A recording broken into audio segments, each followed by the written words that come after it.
Cari amici sportivi, welcome to yet another edition of Red Card Weekly, here where we speak mostly about Serie A bit of international, a bit of European, and yes, we're not professionals, nor do we pretend to be. First I'd like to introduce to my right, Steve. I took a week off, but now I'm back. Get ready, people, because I'm going to attack. Polillo. I have to my left, Francis. I'm really happy that my Inter left me with a bit of hope, but not as happy as giving my name to the brand new Pope. Cola Giacomo. And I'm Vince. Per il Milan la mia passione mai tradita. Ti amerò per tutta la vita. Tavernese. Welcome, guys. Welcome. Took a week off. We had some unexpected circumstances, but now we're back, and we're going to talk a lot about soccer this week. I know there wasn't any Serie A, but Francis? We have a lot to talk about. Since you love Milan so much, we'll talk about Milan, because my conspiracy theories have been picking up on the web. Oh my God. Now, I'm not just saying about fans. Credible websites have been questioning a few calls, and especially after the game against Palermo, Balotelli gets called for a penalty shot. He was away from the ball. Yes, there was a jersey pull. He was away from the ball. Penalty, I accept it. But Zapata, that clearly blocks the ball with his hand to send a Palermo guy on a breakaway and just gets a yellow, that to me is unacceptable. So now there's something going on. These credible websites you're speaking about, Yeah. which are, because me, you know what, I saw the incident. I understand where some people are saying, okay, maybe it should have been a red. But when the president of the referees comes out and says, you know what, it was the right call, and professional people are saying it's the right call, what are That's the exactly my point. There's a big, everybody's involved. You can't just involve a couple of refs. It has to come from upstairs. And that's why the guy's defending. Guys, Vince, that's a red card. No, it's not a red card. Oi, oi, oi, oi, oi. This is going to be a long show. It's not, these conspiracy theories. All right, Okay. it's okay. You don't want to talk about it, we don't want to talk about it, but people are mentioning. Because Okay. if this would have been Juve, we would be all over it. Okay, so if it was a red card to you, so we didn't deserve to win all these games that was supposedly... No, I'm just saying there's been a lot of calls going in your favor, and now the obvious is out there. Okay. That's it. Now, guys, We're Balotelli has been on form since joining Milan. Milan seems to be a different team. Manchester City must be saying, what have we done? Steve? Guys, Manchester City made pretty much the ultimate mistake. And it's not only Manchester City. I have to bring in also the press from England, Yeah. who followed around Mario Balotelli, and we've said it multiple times on the show, that they were following Mario just to get some type of story. If Mario was in a corner somewhere, they were saying, why is Mario Balotelli in that corner? What bad thing is he doing? Now you see in Milan, where he's at a club where he's the best player on Milan's team right now, in form with El Shaarawy and everybody else at the same time, but he's left alone. He's almost never in the papers. He's left to play soccer. He is the focal point of Milan, so a lot of attention and a lot of possession goes through him, and he's very active in the game. Guys, Mario Balotelli is a super talent. And it's Manchester City and the English EPL and Football Association who destroyed this kid and wasted 2 years of his life. Yeah. Guys, if Milan gets Balotelli from the beginning of the season, Vince, do you think Milan's actually challenging for the Scudetto? I think it would be a bit closer, but getting the striker was an important thing, but it's still the defense for me, maybe a possible midfielder, but defense is where Milan is lacking, and that's where I think that it's, because obviously we got all these controversial calls, if not we'd be, right Francis? But no, definitely Mario's a great signing, and I think the Milan ambiance is going to, just the proper entourage, and you know what, they tried to pull, Balotelli came in, El Shaarawy is not scoring, maybe they're not getting along together, not even within 24 hours they came out and said, stop with this kind of stuff. So I think Milan's the proper environment for him, and a bad thing to the English press, because now they're saying, oh Mario, we miss you, what a great talent. You know what, you should have thought about that, because you completely ruined this kid's life. Alright, as predicted by a member of this panel, Barcelona trashed Milan 4-0 at the Nou Camp. Allegri went from genius to zero. Did you guys really think you had a chance? Vince, you were mad that the Barca guys came out and they were so confident. I was mad because they came through. Okay, but if you look at the show, after our win, I was here and said exactly, we did not play a great game. Barcelona did not answer to our mistakes. And let me put something in perspective here. What happened to Milan against Barcelona to us, all Italians, is exactly what happened in the Euros, where we came out from the 2010, and you know what? Nobody was expecting anything from Italy. All of a sudden, we're winning, we're this, and now we're like, you know what? They gave us a little bit of hope, which Milan did to all us Milan fans. But we're not going to sit here and tell you that we thought we were gonna destroy. It was too fast, and for Milan, because you know what? In a way, I was not happy that it happened, but it exposed a lot of our weaknesses, especially in defense. And once again, Barcelona's Barcelona, guys. And you guys are saying, oh, they're on a crisis. I said it. I go, a crisis after 2-3 games on one. We lost to a much better team. That is it. That is all. Till next year. But we can't deny that the Italian media was all over the first leg win. Grande Milan. They thought Milan was going through, and that figured out Barcelona. Okay, so and if it was Inter that would have done it, then they would have been all We're not talking over. about Inter right now. We're just saying, I was the first to say we got overexcited on this performance. We did. I have to admit, the Italian media, but at a certain point, they had pretty much no choice to be excited about it. They beat Barcelona at home. They obviously did not capitalize, like Vince said, on our mistakes. But guys, I wrote a little something on the It was very nice, by the way, webpage. very nice. And not biased at all. I totally exactly said what I felt. And a lot of the things where everything was aligned perfectly for Barcelona to advance. Guys, Niang, at 20 years old, hits that post. He hit the post. Let's not forget he hit the post. So he didn't hit it too hard. He didn't hit it too soft. He didn't try to place it. He hit the post, which happens. If that ball goes in, I think the game changes. Maybe Barcelona still passes. Still, yeah, but the game changes. But the game 100%. changes a lot. But I think it's unfair to blame Allegri on this. I think it was just too much for the Milan players. Did you just It's too defend much. Allegri? Yes. I think it was too much for the youth of Milan, where they're not only youth, but also the players that they fielded, not enough experience on that type of stage. That's it. As simple as Anyways, that. to Milan's defense, before we finish, I just want to say, I think you guys are 2 players away from being serious contenders next year. So spend smartly this summer, and I think you guys could contend for the Scudetto. All right, we shall see. All right. We shall see. Elsewhere, Inter, 3-0 down in the first leg of the Europa League. They bring it back 3-3. Cassano was a magician. Inter should have won. They go into overtime 4-4. They get kicked out on away goals. Same thing. Stramaccioni, the opposite of Allegri, went from 0 to hero. All of a sudden, he's a tactical genius. This is exactly my point, guys. We have to relax when things happen. We can't take it game by game. First We of all, have who to- said Stramaccioni was a tactical genius for one game? Just like Allegri was, yes, people said Stramaccioni won this game with the way he fielded the lineup. No, actually, Inter lost that game because they had many chances they could have put it in. Because I watched that game. But this was a grande Inter, a grande performance.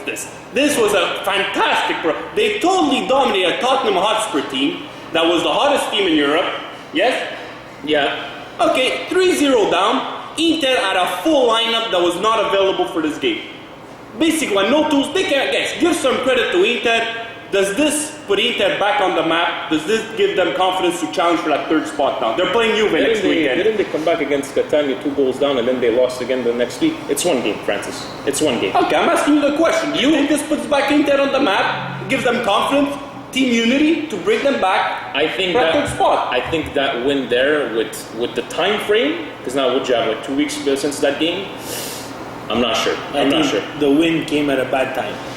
Yeah. This week off might hurt them more than it will do good for them. If they can get back some people, like I was reading that Samuel might be available for the Juve game.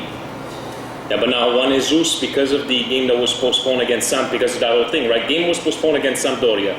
Now Juan Jesus is missing the Juve game, which means who's going to replace him? Mattia Ranocchia. Silvestri. Ranocchia.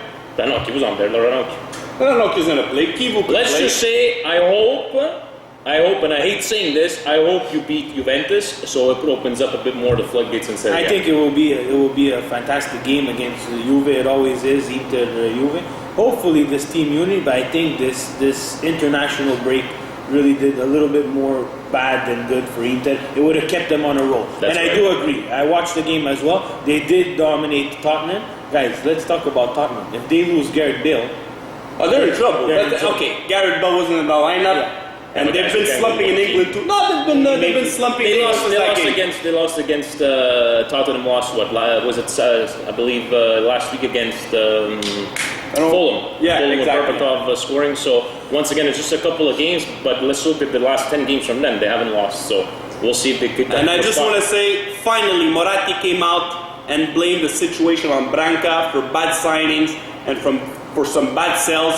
Now they're talking about bringing Leonardo, but Leonardo's going to realize that Inter does not have the budget of PSG. Yeah, exactly. So good luck to Leonardo if you come to Inter. Guys, Juventus pretty much clinched first place. We're going to talk about Champions League because now they got a real opponent. They're playing Bayern Munich. Yeah. Juventus is Serie A. I believe it is. If they would have to something happen, it would be them to lose this title because you know what? With all these points ahead, there should be no reason why they don't win the Scudetto. But I will say this, and I'm trying to be as unbiased as possible. Juventus since last year, their Scudetto year, who have they faced? What have they proven to the soccer world? You beat what? Chelsea at the beginning when they were slumping, but beyond slumping? Whoa. Wait, let me speak. Where did they come out with what, against Celtic? I'm just saying, they can't be teams that they haven't faced. You can't accuse them because they faced adversity, whenever it happened, they beat it. They went over it and they beat it. They did what they had to do so far. Now this is a real test. I think against Bayern Munich, I don't think it's a blowout, but Bayern Munich is coming out of that. I'm sorry, I do not see, and I'm not talking about, because you know what, defensively they're fine, midfield they're fine. You're not going to go through a Champions League final with Giovinco, Matri, and Quagliarella. I'm sorry. This is my personal opinion, right? Just the way we're not going to go through with El Shaarawy, Niang, and Gianpaolo Pazzini. But the difference between Juve is they manufacture goals from everywhere else, though. Chiellini gets on the scoreboard, Vidal gets on the scoreboard, Marchisio gets on the scoreboard. That's the difference between a Juve and a Milan. And tell me which Juventus team that they faced that had a defense like Bayern Munich. Listen, before we get to that, we have to admit that Italian teams have always matched up well against German teams. And I think this is a big factor right now we have to take into consideration. And let's not forget that Bayern are not lucky to survive, but they played a horrible game against Arsenal, and Arsenal is not a fantastic team, and they show some serious weaknesses. But once again, Bayern Munich, you can't judge that when they basically won the Bundesliga in the month of November. They've been winning. You're going to have these games. Like we all keep on saying, the ball is round. But I will have to say is that I will tip my hat off. If Juventus comes out of this series against Bayern Munich, I will come out and say live, Juventus, wow, I will be impressed. Because so far, I want to throw something at you, Vince. Yeah. You said, who did Juve face? Yeah. I want to ask you, who did Bayern face? To prove that they are so much superior than Juventus. In the last 2 years, Bayern Munich. No, just even this last year. Huh? Even this last year. Good point, Steve. Even if you want to take in the last 2 years, well, they made it to the Champions League final at home and choked against Chelsea. 100%. But they got to the Champions League final. I'm telling you, this Bayern Munich team, yes, they look good. It's all fine and dandy when you're playing in the Bundesliga. In the Champions League, against the Juventus team, where you've seen them take on even a lesser opponent like Celtic and completely destroy them, guys, we underestimate this Juventus team. They're that good. They're that good. I think Juve goes through. I'm not with you. And you know how important this is? It's not even important. Juve better come out of this. Because the third place ranking in the spots for the Champions League, that third place is held by Germany. Now, the only way for Italy to catch up to that third place spot so that we can actually get back our fourth spot for the Champions League is to surpass Germany somewhere. Which will be really hard. Which is going to be really hard. It's almost impossible. Nobody even knows how to calculate that stuff because even the guy, Carlo Garganese, I put it on YouTube. But that's how it starts. Our top team beats their top team, it puts us on the map. Exactly. Guys, just before we finish, shame on you Juventus fans that have been bashing Giovinco. Guys, come on. He deleted his Facebook page because he was getting threats. It's a bit too much. Giovinco should have never went back to Juve. And if that's the way they treat him, he should leave Juve. And that's it. Before we step off, I'm just going to leave you guys with one thing. Yeah. Giovinco, Matri, Quagliarella, and a bit of Vucinic. Yeah. I'm just going to give you right over here. Mario Gomez, Thomas Muller, and Mandzukic. That's it. There's no discussion. For me, I know I'm going to get bashed by all you Juventines and stuff like that, but you know what? When you do lose, I'm going to be bashing you, because when we lost against Barcelona, all the shit that I had to hear about all the Juventina fans. So you know what? I hope you guys So lose. you, it's personal. Yes, it is personal. All And when right. we lost 2-0 against Liverpool. Elsewhere, we were guys. fine. Good, whatever. Fiorentina has been on a roll, but now the rumors are getting pretty Fired. strong out there that Montella is probably leaving at the end of the year. You believe these rumors? No, I don't think so. Della Valle has a plan. Now they came out and said about Jordi Clasie from the Netherlands. They're trying to sign him. If Della Valle sees, like, for what reason would he leave? He ain't gonna get fired. If they don't qualify Champions League. Yeah, but I don't think Fiorentina's goal at the beginning of the season, they told Montella, I want you to qualify for Champions League. They're probably saying, like, you know what, maybe Europa League will be good because it's been a couple of years. Giuseppe Rossi is supposed to come back, I believe, next Sunday. So we'll see what goes from where. But no, I do not see, unless he gets an offer, like, you know, whether it be from a Milan, or because I know they were talking But about- Milan is one of those teams actually making an offer. But if Allegri Possibly. brings it, if Milan, by whatever reason, gets to second spot, why would they get rid of Allegri? It doesn't make any sense to me. They're not playing the type of soccer that maybe Berlusconi's interested.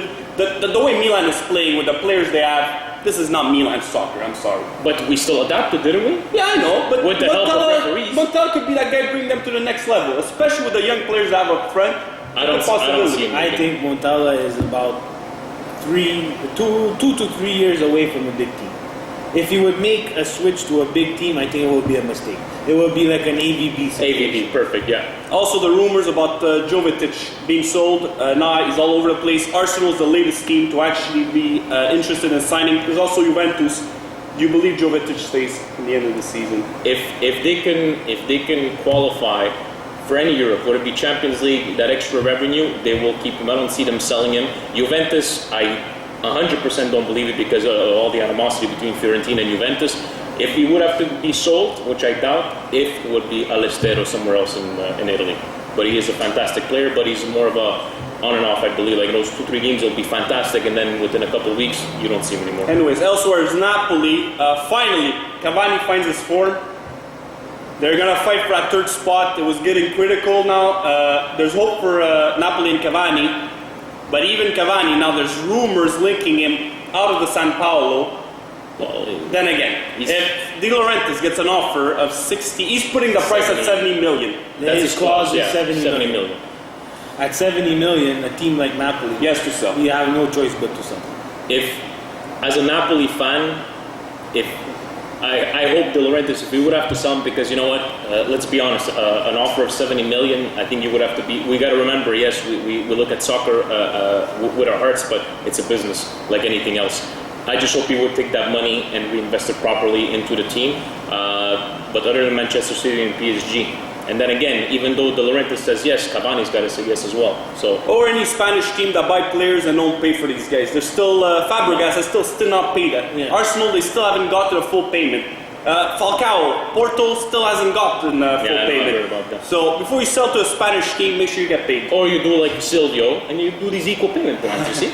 At least they're paid. Elsewhere, Roma, there's nothing else to say but Totti, Totti, and Totti. Mamma mia, Capitano Totti. Prandelli, does he call him back on the national team? Especially, we'll be talking about the national team when we had Giaccherini as a trequartista. He warms the bench for Juventus and he starts games against Brazil. Well, I don't understand. Do you guys picture this? Take out Giaccherini, and I'm saying he played a horrible game. He was okay. Put Totti in there. Now, let's be honest, guys. Totti next year will be what, 37? 36, 37. Totti, I would bring him in more, I'd say, you know, those 50, 60 minutes into the game, and more for the morale on the bench. We don't have those, who's our leader right now, like that veteran, It would also be for experience too.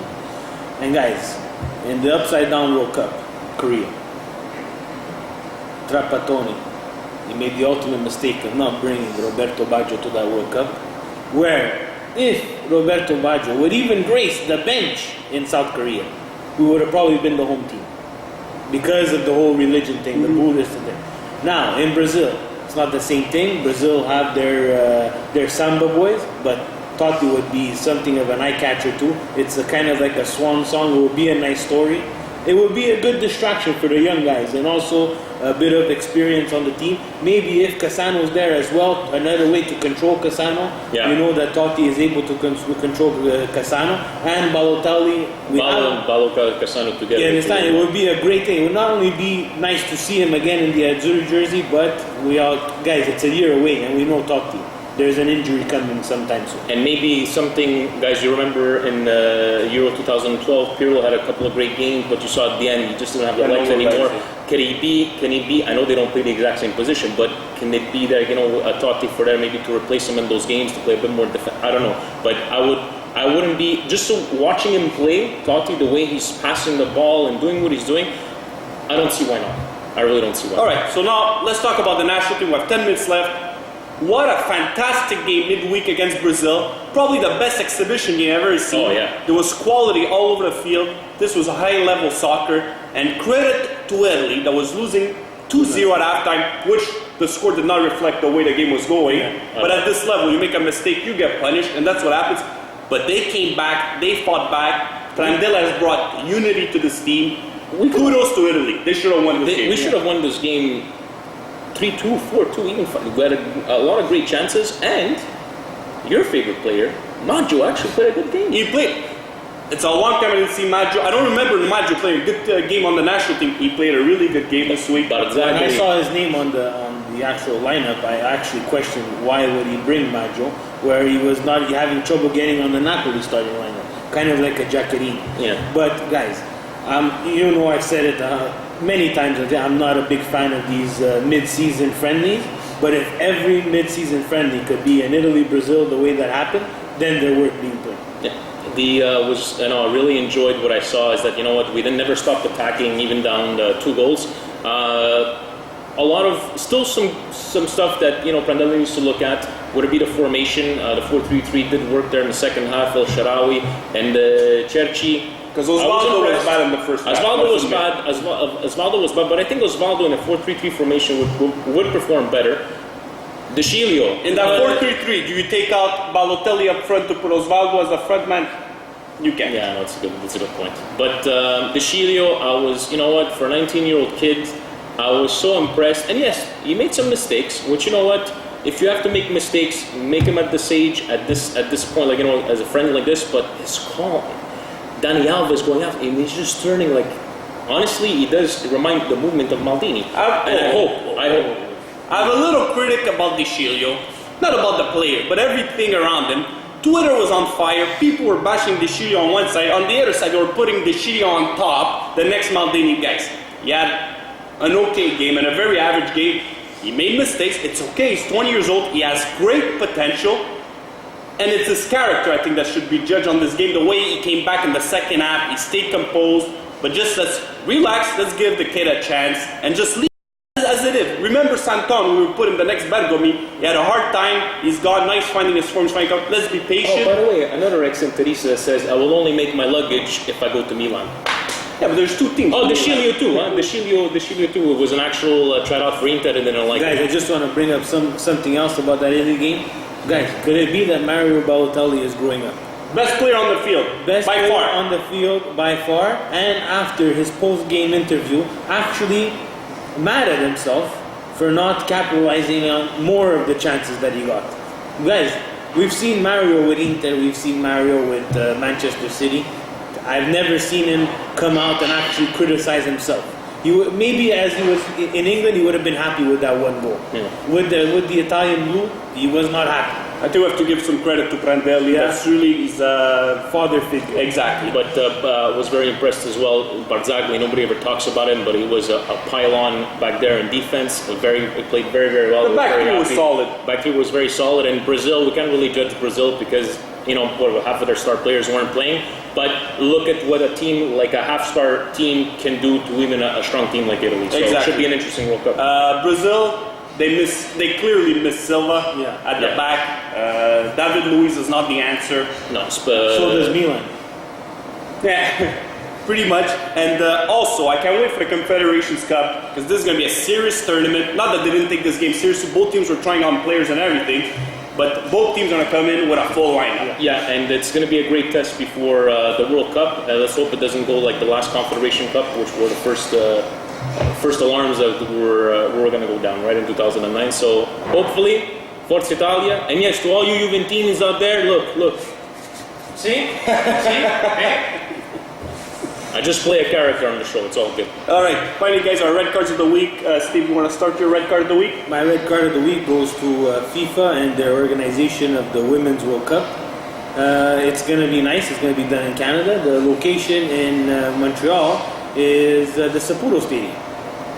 No, it's true. We're not going to use this intimate, nice stadium to build the women's game in a country where the women's game actually is very good. No, we're going to put you in a humongous bowl of concrete called the Olympic Stadium, where you will see every little girl this big because you're so far away from the game, so that you could put maybe, how many are they going to have, Francis? I don't think they're barely past 20,000. I'm convinced. So you're going to have a half-empty stadium with little women who actually play soccer very well running around this field that they're going to lay down because we want to generate more money. I think we lost perspective on the whole thing. This is not Edmonton. There's other things to do in Montreal. It should have been played at Saputo. Just because they're going to the Olympic Stadium, I'm totally not interested anymore. Yeah, and a lot of people won't be. I hear you guys, but on one side, I do hope that it's a success. So the women's soccer gets a bit more. I doubt it, but I would love to see 50,000 people watching the women's Canadian. And also, they better not sell those tickets for over $10. Yeah, that's true. That's it, guys. At the Olympics, the stadiums were empty. Yeah. Let's face it. Women's soccer is women's soccer. Nothing wrong. A 20,000 seat stadium would have been perfect. Yeah. Bring back the Expos. I'll go with my red card of the week. My red card, I'm not sure it goes to Nike, Roma, Kappa. Kappa's a contract with Roma. Nike came in, bought out the whole thing. Now Kappa's probably suing Roma. But Nike's only coming in 2014, 2015. So next year, Roma is wearing, I don't know what they're going to be wearing. A t-shirt? I have no clue. Could be possibly Totti's last final season, and you have pictures of Totti wearing a t-shirt. It's outrageous. Yeah, I don't get. There's got to be some more details that are going to come out on that one, but yeah, that's pretty bad. Yeah, it's pretty bad. Vince? Mine goes to as well as FIFA. I don't know if you guys saw. I posted an article there about the whole scandal of Mourinho with the Ballon d'Or for Coach of the Year. How he always thought there was some controversy, that there was something being fixed, and surprise, everybody's votes was made public, and Pandev, ex-Team Tarista, Mourinho's player, came out and said, I never voted for the Bosque, I actually voted for Mourinho. Why would I vote for the Bosque? I love Mourinho. Which, you know what, I don't see why that, it's a legitimate argument. Yeah. And honestly, if FIFA came out with these things, there's got to be something up, and I would love to see how they're going to explain this one. So FIFA, once again, where you guys keep on talking about the corruption and Italian soccer and this and that, who's corrupted now? Yeah. Something has to be done at FIFA. Sepp Blatter has to leave. Whether there's decisions made regarding World Cups or FIFA, they're always involved in controversy. Blatter has to leave. Yeah, it's enough. It's enough. Anyways, guys, next week we'll have Serie A again. Inter, Juve, the big matchup. I felt a bit weird this morning, waking up when there was no soccer. I don't know what to do with myself. I know, I had no excuse because my wife wanted me to clean the floors and I had to do it because I had no excuse there was a game on TV. All right, guys, so thanks to all the new viewers, and we'll see you next week. Ciao, take care. Bye.